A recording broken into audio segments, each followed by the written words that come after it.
Yeah. I cannot answer completely, obviously, because I'm not running the museum. I'm not, so you will have to ask eventually David Chu and or the museum people.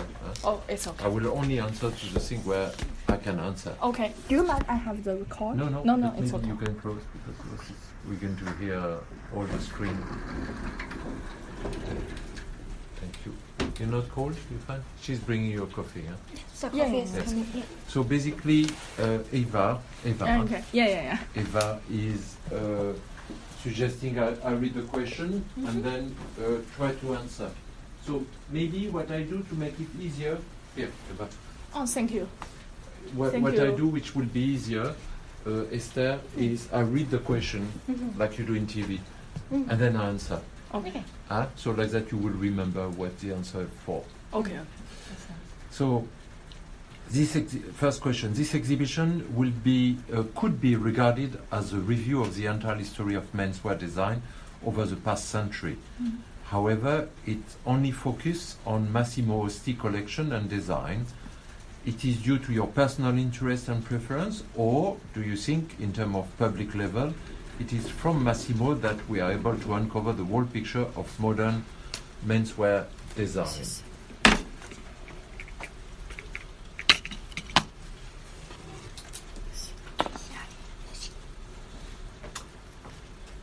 Alors, I wouldn't say that the exhibition is covering all menswear from origin, even for the past century. I would say that this covers part of a very important development that Massimo Osti initiated. Massimo Osti started to think differently. Through men's design history, you have to go. Men have been through a lot of different periods. Sometimes purely decorative, sometimes, and again, each country express a different form. Today it's more global, worldwide. But Massimo changed maybe something into, as he didn't consider himself as a designer, but more as somebody doing research. He didn't want to consider himself as a fashion designer. So his main target was not to produce fashion, but to produce a clothes that you could wear and you feel good, and which can correspond to your personality and your need. So what Massimo brought was not just a capacity to make you look good in some clothes, but more, and we will see that later, more the fact that function has an impact on the form. So Massimo was first starting about the function. So function will drive the design ultimately. So I would say that this exhibition, this first exhibition, as we needed to focus, was to try to tell the story of a man who has changed a lot in the recent history of men design, in the modern part, in the contemporary part of men's fashion design, in the sense that he brought a new way of thinking. And the whole idea with the museum, with all the team of the museum, was to try to tell an interesting story to the public, but as well to the student of the design school. So the target was all those students, all those Chinese students who need to learn how to use new tool, and the tool would be Massimo way of thinking. So it was important for young boy, young girl starting into a design school to start to understand why Massimo Osti wanted to develop a different fashion, a different approach to making a garment by experimenting. And we will see that with many other questions. So obviously this is a movement which initiated and which had a huge influence on many other designers. Many people work with Massimo because Massimo was thinking differently. This is very important. Okay. Second question? Yeah. Or you want more? Second question? Yeah, Okay. yeah. I can. Okay. Of the collection of 36,000 pieces, why did you select the 52 of them for this exhibition? What are their uniqueness and importance? So, first, you have to know that those 36,000 pieces were bought from David Chu Yeah. from Massimo Osti at the end of his life, Yeah. and they were very precious part of the archive of Massimo Osti. And David Chu, who is himself a designer, Yeah. had decided to give that as a gift to China and to the design museum Yeah. to share. Instead to keep it just for him, he decided to share. So first, it's very generous of him Yeah. because he gave all this collection, which is the value is enormous. Not so much the financial value, but the value in terms of research. A lot of those clothes very difficult to find today for inspiration. So when I was asked by David Chu and then by the director of the new design museum of Massimo Osti, and the name we can give you the name of I don't know if you know the director of the. 袁优明老师， Oh, 袁老师。 You know him? No? I don't know. Okay, but so I can Esther will search give for you it. his Yeah, name. yeah. He was himself a graphist. He's a graphist, huh, Esther? Yes. Exactly like Massimo was a graphist. So he was really interested to help to develop that first exhibition. So with this team together, I co-curated that exhibition. I didn't do it on my own. I can do it on my own, but for this first exhibition, we did it with the museum team, the university team, the design university team Okay. who wanted to be involved. So, So they are teachers or students, the university team. Esther, maybe you can answer. One is the director of the museum. Director of the museum 袁优明袁老师，他是馆长嘛，然后但是他是那还有另外一个是王阳老师 Grace 王阳 is the You can put them in touch with them. Okay. Okay. They are very Later. interesting and they are based there. So they are there full time. Okay. So they, for me, as I'm an interior designer, and it's quite far. So they've been working a lot on this concept. Okay.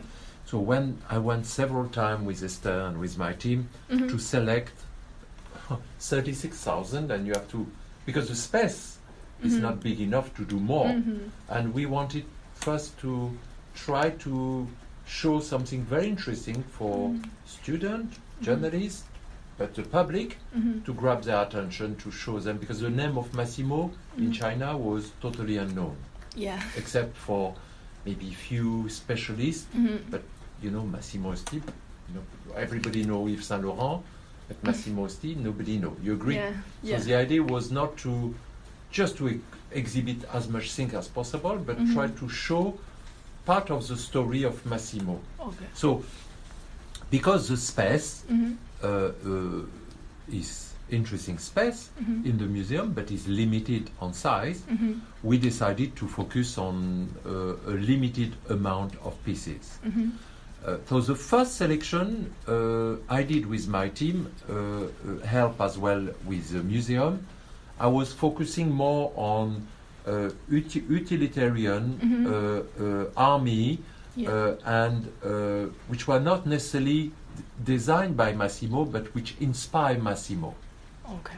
My first choice was that, and slowly we decided to keep only the result of the design, of the inspiration of Massimo. So the 52 pieces are almost all of them are pieces designed by Massimo, but inspired by his archive. except few pieces. 4 pieces of vintage or 8 Voilà. pieces. But basically, all the rest is Massimo bought some archive and then he developed his own design inspired by the archive. Okay. So why am I telling you this? Because in the future, I want as well to go back to the origin. So I want to show the raw material. Do you understand? Raw material. Okay. Maybe you can help me to by raw material. I mean, Massimo, when he bought a jacket from the army, Yeah. he bought a jacket on a flea market, and then he started to think, okay, I love those pockets, but I want to change something. So what we show is the second jacket, not the original one, the one produced by Massimo after he changed. What I think one day we should do an exhibition where we show more of the original inspiration pieces. Do you understand? Yeah, yeah. Think from 1920s, 30s, 40s, 50s, from army or from worker, which mean always with function driving design. You understand? Yeah.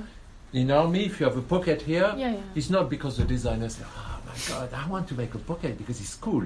No, it's because maybe you are in the army, maybe you need a tool coming here, and the Yeah. pockets usually are big. Yeah. They can contain more because if it breaks, army is very serious, huh? Yeah. And army has a lot of money to study, much more than designer. Yeah. If I design a jacket for Chinese army as a designer, my design credit will be enormous. I can do a lot of research. And if I do a pocket, maybe this pocket can be okay for my glasses, but should be okay as well maybe for 5 kilo things. Because you never know during a war. Yeah. It cannot just break. It cannot be, you see here, difficult to take my hand out, so stupid. Yeah, And yeah. what Massimo thought, he started to look at worker clothes. You know, the worker, when you are a worker, when you are in a factory, you don't want just something looking good. You want because you are using it all the time. Yeah. All the time, all the time, all the time. So if it's just very nice in design but not practical, doesn't work. So function drive design. So we selected 52, 8 pieces from the vintage collection, and the rest were Massimo's. all Massimo different collection, Okay. inspired by those archive picture, Okay. by some of those. Okay. So there is still a lot to do. Okay. It's the beginning of a story. If you want that exhibition for me, it's like if I was telling you, oh, you should read that beautiful book, whatever, Tanizaki in Praise of a Shadow. By the way, you should read this. And we were at now this exhibition representing maybe the first 10 page, but the book maybe 150 page. Okay. So very interesting, but this is the beginning of a long story. You understand? Yeah, yeah. So, pardon, you wanted to ask me something. Yeah, because these 52 are not all designed by the Massimo, you mean? No, it's like 就是这样子的，因为 Massimo 它的很多就是说设计都是来源于 vintage，就是 Yeah, 一些古着的一些灵感来源。然后这边就是我们的这个36000件里面，其实还有很大一部分是他收集的古着，不是他设计的服装。但这次的展出里面只有8件是这些古着，然后剩就是下的他收集的是吗？对，剩下的全是他自己的一个产品嘛。所以就是严厉是说，将来的展会里面，我们可能可以更关注这些他收集的一些古着。就是8件是他收集的，其他是他设计的，是吗？对，其他是他设计的。So, when we decided, first we went through a different design where we were very much as well using a lot of the vintage base. Yeah. And then together with Professor Yumin and Grace, the I want her to understand very well this. Huh? We decided to, because there was a lot of students, to go to make it slightly differently and to use mostly Massimo design. And this was advised by the wife of Massimo, the daughter of Massimo, maybe the son of Massimo in Italy. You understand? Yeah. Which of course know very well, and they don't really know China, but they wanted to make it focus more on Massimo's clothing as well. Maybe in order to bring Massimo's name as well more evident. If I show you my collection of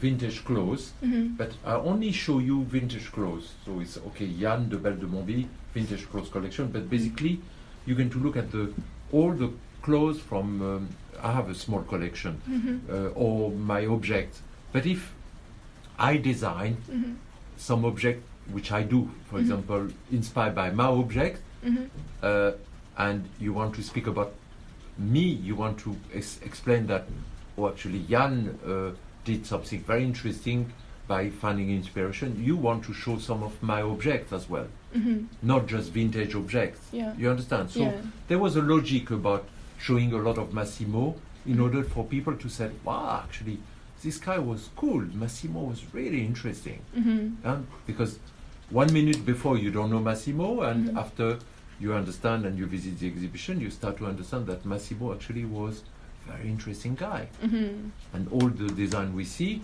is from Massimo. So I think we will go back to dig into that enormous archive to come with different theme, and maybe humor as well, and maybe bringing.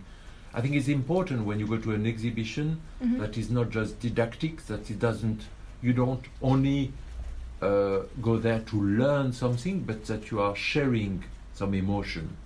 It's very important. I think otherwise exhibition is boring. And the whole idea, for me, I like to go to an exhibition very quickly and suddenly I stop in front of one thing.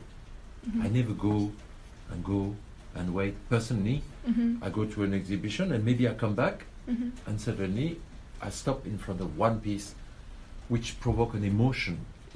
And maybe then I look at the rest in a different way. So I think exhibition should be seen as a way to interfere with you, Eva, with Esther, or with me, into grabbing our attention. It's not about teaching. Maybe, yes, you're going to learn a lot of things, but I don't think an exhibition should be there for teaching. It's about sharing, and it's about sharing emotion and trying to reinterpret what somebody has done. That's the work of a curator. It's very complicated, as you can imagine. Okay? Okay. Alors, now we are talking about subversion and reshaping, and you are asking why we choose that title. Well, first because Massimo, again, as we said earlier on, was not just a designer. He was. Do you have a spoon? Yeah. Okay. Yeah, but I can't open it. You cannot open it? Don't worry, Esther is the expert. We call her each time we need it. And you see, she splashed it everywhere, like I would do. No, you see, she did. It's very, very good. Yeah, it's very unpractical. Yay, we got Bravo! it. You see, we got a medal for Esther. I can have a tissue, please. And he was someone who was thinking differently. He was not, as we said, a fashion designer. He was first a graphic, but as well he was an engineer. He was, in a way, subversion.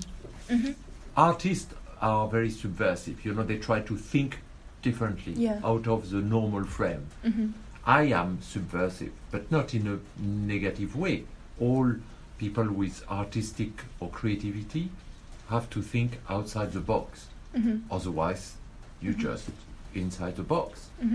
And this is very important because I think it's still missing a little bit in Chinese creativity with young students. They are still thinking inside the box because they have been taught to, they are trying. And I think what something like the exhibition of Massimo can bring is the fact to oblige you to rethink things differently. And of course, all those students, some are very talented. It's very interesting to bring an exhibition where somebody has been thinking totally differently. Somebody like Massimo has been buying some old clothes and then cutting them and then trying to dye them and try to bold them and trying, you understand, experimenting. And you love it, she love it. I mean, we all love experimenting since we are kids. Since we are 1 or 2 years old, we take clay and experimenting is very important because that's how you learn. You agree? Yeah. So Massimo subversion is very much because of the fact that he thought differently from the rest of the fashion designer, and reshaping very much due to the fact that Massimo again was trying to. You've seen the exhibition? Yeah. You see, he would, for example, if this was this is not a Massimo jacket, but if it was a jacket, or if it was an army jacket, maybe Massimo would cut a pocket in paper and making it bigger or making it slightly different. You understand? So he was reshaping. Okay. He was making things, giving a new shape to some existing bears. Yeah. Massimo, of course, started things totally on his own, like when he started to boil same material with different dye or same dye using on different material. He was, I think, one of the first one as well to make all clothes, for example, all make, let's say, in white, like a shirt, but with different material. So this could be nylon, inside cotton, and then dye them. And of course, each material reacts differently. Yeah. So the result would be different. That example, but you understand? Yeah. Those are normal things. Everything is dyed before, then cut, then put into a blue jacket from Macintosh. Beautiful, very nice. But he was thinking differently. You understand? Because have you, when you dye things, if we dye a shirt, probably this will be the color will come differently from this, and maybe some other part, maybe the color stitching will come differently. So he experiment a lot of things. So in a way, and he went much deeper, he reshaped existing product in order to go further. You know, human being has been dressing, I don't know historically, but for thousands of years, people have been experimenting with clothes. First to protect the body, you know, first because it's cold. The most important thing to put clothes on first was to protect the body. If we were 10,000 years ago, we will all be wearing nice fur, and maybe we wouldn't have a deep conversation like that, but we would probably be wearing fur because nobody had learned how to weave.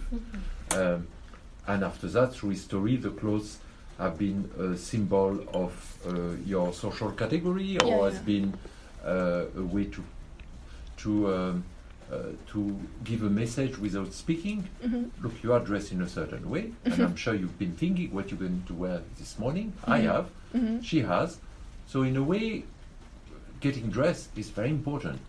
But doesn't mean that you are a different person. It's just I see you very much. If you today you had come with pink and maybe a lot of color, maybe I would start to imagine you as a different person. So our clothes said quite a lot about us, but not everything, of course.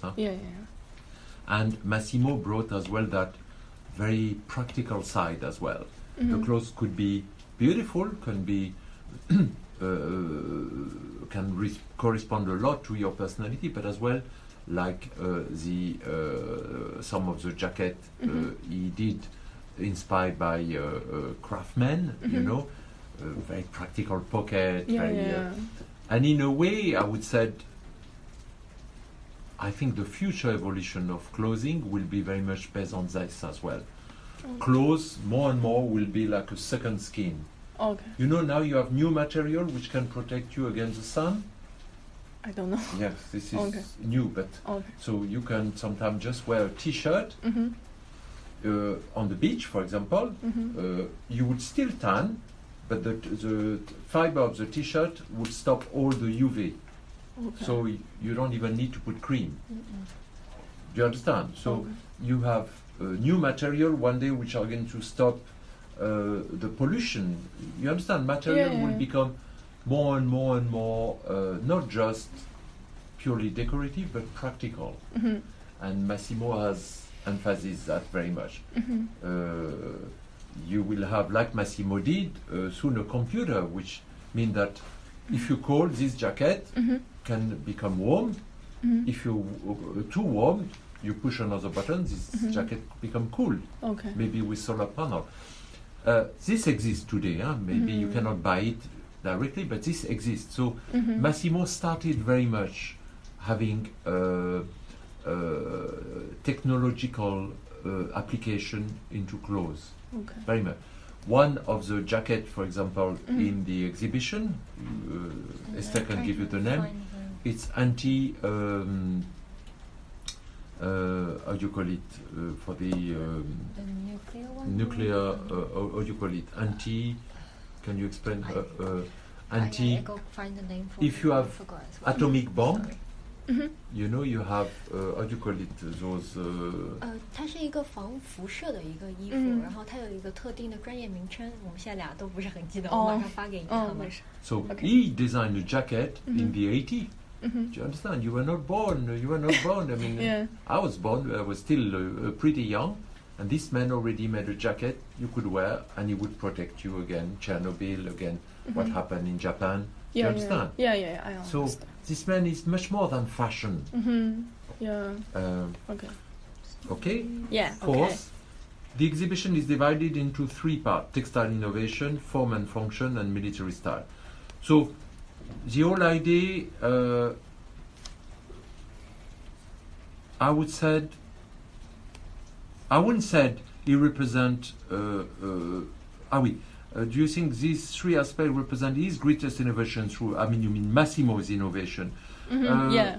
Yes, I would probably say textile innovation. Yes, because he experiment with new material. Okay. For sure. Form and function, absolutely. And military inspire, yes, absolutely, because for the practical side. So, yes, we could probably resume part of Massimo philosophy into his business through textile innovation, form and function, and military style. Okay. But then he developed that in his own way, in a very complex way, with a lot of experiment. What he did is he experimented a lot, and that's why everybody was very interested, and that's why the museum, the design museum, was very interested to have that unique collection in the world, because those all those innovation for students, but as well for us, or for you journalists, but for anybody who is not involved in fashion, is interesting to discover. Okay. Okay? Okay. 5. Does the curation of this exhibition have anything to do with this new museum designed by architect Caesar? Alors, Alvaro Caesar, you've seen his collection, is a super, uber talented architect. Yeah. I never met him, unfortunately. I hope to meet him. I think his exhibition is beautiful. You know, some of his buildings are beautiful. His drawing, have you seen all his drawings? So beautiful. No. Yeah. Oh, you need to go back. He draws beautifully, so he's a true artist. Okay. And at the same time, the signature of Alvaro Caesar is very pure. Yeah. Very pure shape. Yeah. And playing with the light. You remember some of the window, just putting the light goes through. Shape is only one material outside. So yes, when I was asked to co-curate it, it's important that co-curating. Yeah. No, because it's a lot of.